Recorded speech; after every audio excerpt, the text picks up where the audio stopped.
Hello friends and welcome to the Southern Mountain Kitchen. Today we're going to make homemade chili and honey butter cornbread.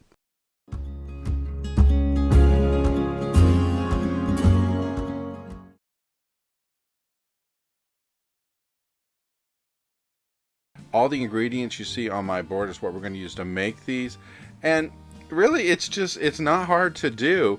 It's just a matter of mixing it up and going for it, and it has such a great taste. And this is just something I love to eat because the sweetness of the cornbread, it's just amazing when you make this from scratch. But like I said, the other video was just basically for people who didn't have the time to go through the whole process. This one, really, it isn't that bad to make. And one thing that I do in this that a lot of people don't use is I use buttermilk. So you can use regular milk if you want to when you're mixing yours up. That's your choice. So we're going to start off with a cup of all-purpose flour. Then we're using a cup of cornmeal, 2/3 cup of sugar, 3½ teaspoons of baking powder, 1 teaspoon of salt. And before we do anything else, we're going to mix this up just to distribute everything, because we want to make sure that everything that's gone in here so far, like the baking powder and the salt and everything, kind of gets distributed throughout the flour and the cornmeal. You don't want it all clumped up in one place, and it wouldn't be that pleasant to bite into either if it was all in one area. So go ahead and stir this up. You can use anything from a whisk to a spoon. Then we're going to add 1 large egg. Break that up a little bit and mix it through some so we make sure it's totally broken. Then we're going to add 1/3 cup of melted butter.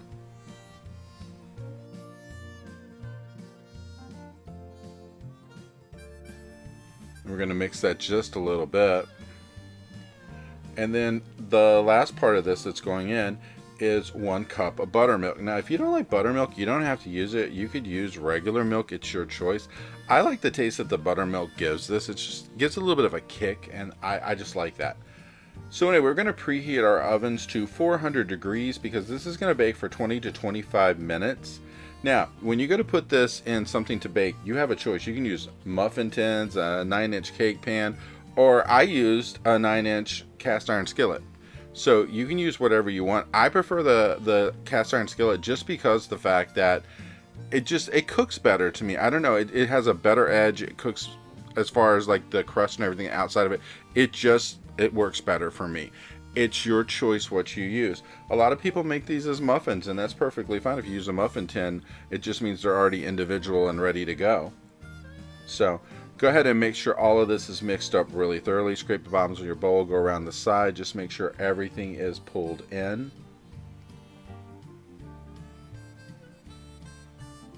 Because I like to make sure that none of the dry ingredients get stuck to the bottom of the bowl, because once you go to pour this in, you don't want to find out the hard way there was something you didn't get to in the bottom.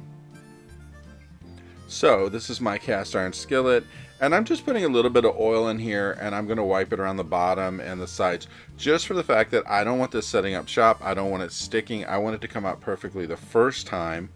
I've had these stick before. That's why I put the oil in now, just to make sure that they don't stick. Usually with cast iron, you're pretty good for something not sticking, but it happens. So once it's oiled, we're going to go ahead and pour all of our mix into it. Just a reminder, if you haven't preheated your oven, you need it at 400 degrees, and these are cooking for 20 to 25 minutes. Whether you're making the muffins or whatever. Now, if you're putting these in a muffin tin, they might cook a little faster, so you might want to check that along the way. But if you're using the cake pan or the cast iron skillet, you just want to make sure, as you're going along, that you're not overcooking this. Because sometimes this will be done in about 20 minutes, depending on how hot your oven is before you put this in. So you just kind of monitor it a little bit, and you can test it just to see if it's cooked in the center. And once this is ready, it is going into the oven. And when it comes back, it looks something like this. Now, I let mine sit for about 4 or 5 minutes, and now I'm poking holes in the top of it, and there's a reason. For the poked holes, when you pour the honey butter over top of it, it's going to sink down into the cornbread. So it's going to go over the top and then also down into the sides of the pan as well. And once you get all your holes poked in, you are going to mix up 8 tablespoons of butter that's melted, and this can be salted if you want, and then 6 tablespoons of honey. And once you get this all mixed together, we're literally going to pour it over top of the cornbread. So get your honey into the butter and stir it up. And when we go to pour this on top, it's going to sit on top for a second, and that's okay. It doesn't matter because it's going to actually soak in. So make sure everything is really stirred up. And the honey might take a second to mix in with the butter. And if you have a little clumpiness in your butter from where you heated it up, that's okay. It's going to melt over top of this cornbread because this stuff is hot. So once you pour this on top of it, let it soak in a little bit, keep pouring it. And then when you get the whole thing over top of it, you take a spoon and kind of smooth it out around the holes and everything and around to the edges. And just after sitting for about 3-4 minutes or whatever, you're going to notice this stuff is soaking in. And if you look at mine coming up here in a second, you're going to see what happens when it soaks into the surface. It looks like this. And it's ready to eat at this point. As long as you can get it out of the pan without burning yourself, you are in business.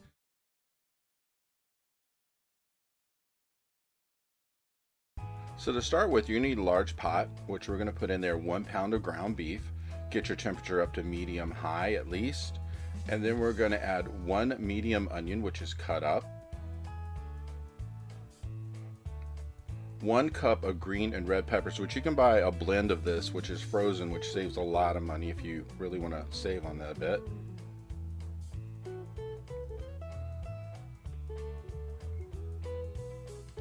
And to this, we're adding a 1/2 teaspoon of pepper and a 1/2 teaspoon of salt. And we're going to add 2 teaspoons of chili powder. 1 teaspoon of steak seasoning, 1 teaspoon of cayenne pepper, and a 1/2 teaspoon of paprika. And then we're going to add a 1/2 teaspoon of garlic powder. Now once we get this all into our pot, we're going to want to start mixing it up a bit and get the temperature up to where it's going to start cooking your ground beef, because as it's cooking your ground beef, it's also cooking the vegetables at the same time. And once you get it all heated and stirred up, it'll look a lot like this. And once we get it to this point, we're going to add extra stuff to it. So we're going to have 2 cans of diced tomatoes, which have chilies in them. And then to that, we're going to add 2 cans of kidney beans. However, you do not want to drain these kidney beans. You just want to pour them straight out of the can. So go ahead and stir up as you're adding your ingredients.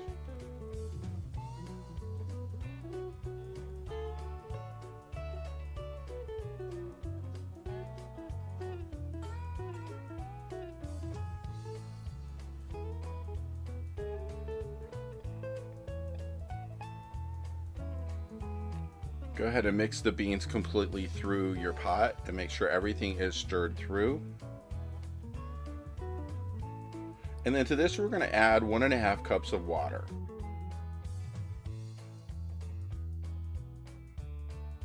Now that you have everything in the pot for the most part, you want to go ahead and mix this up. Get everything mixed through and make sure your temperature is up to high, so that way it can actually cook this for a few minutes.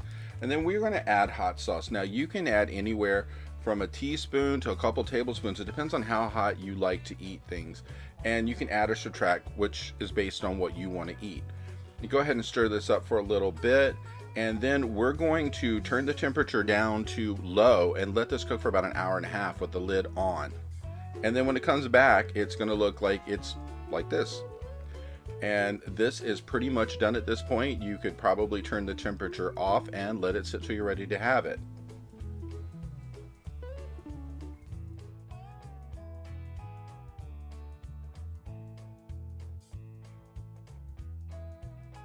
I hope you liked this video, and if you did, please like and subscribe. And if you get a chance, check out the Southern Mountain Kitchen website, where you can get a free recipe, check out the cookbooks available from the Southern Mountain Kitchen, and if you'd like to, you could order a cookbook at a discounted price, cheaper than Amazon, with shipping that is also cheaper than Amazon. So if you get a chance, check it out, and I hope you have a great day.